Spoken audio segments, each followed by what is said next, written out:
J'avais rencontré mon mari, on a eu 3 enfants métis. La France que je découvrais, elle n'était pas prête à coiffer mes enfants et à leur dire qu'ils étaient beaux. Je suis rentrée chez L'Oréal comme chercheur et j'ai passé 17 ans dans cette société. Et à ce moment-là, j'avais rencontré mon mari qui est d'origine africaine, camerounaise. On a eu 3 enfants métis et je me suis posé la question de savoir où j'aimerais que ma fille aille se faire coiffer quand elle serait plus grande. La France que je découvrais, elle n'était pas prête à coiffer mes enfants et à leur dire qu'ils étaient beaux. Donc c'était le déclic. J'ai fini par me dire, si on le fait pas, faut le faire. J'ai monté cette société. L'histoire de ce salon, ça se résume dans son nom.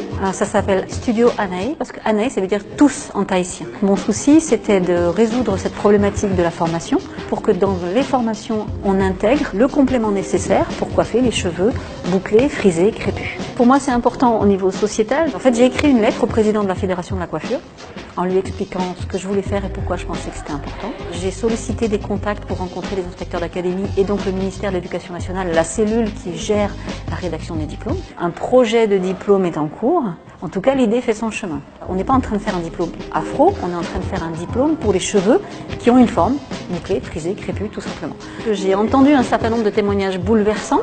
L'enfant d'une amie m'a dit « Maman, qu'est-ce que c'est ?» Sa maman lui répond « C'est un salon de coiffure. Est-ce que je peux y aller ?» Non. Parce qu'ils ne savent pas coiffer tes cheveux. Ça se rajoute à toute une série d'absences de représentation de la diversité. Donc l'enfant, il se dit, on ne coiffe pas mes cheveux, donc je ne suis pas beau. Petit à petit, il accumule une sensation qu'il est moins.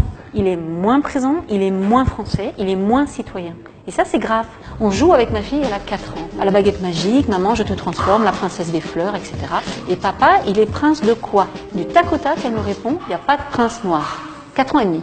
Donc ça veut dire qu'elle a intégré en tant qu'enfant une non-projection totale et que dans sa tête, elle ne se projettera pas comme un grand médecin, comme une garde des Sceaux, comme président de la République. On est en train d'apprendre à nos enfants qu'il y a des positions qui ne leur sont pas autorisées. C'est ça qu'il faut changer.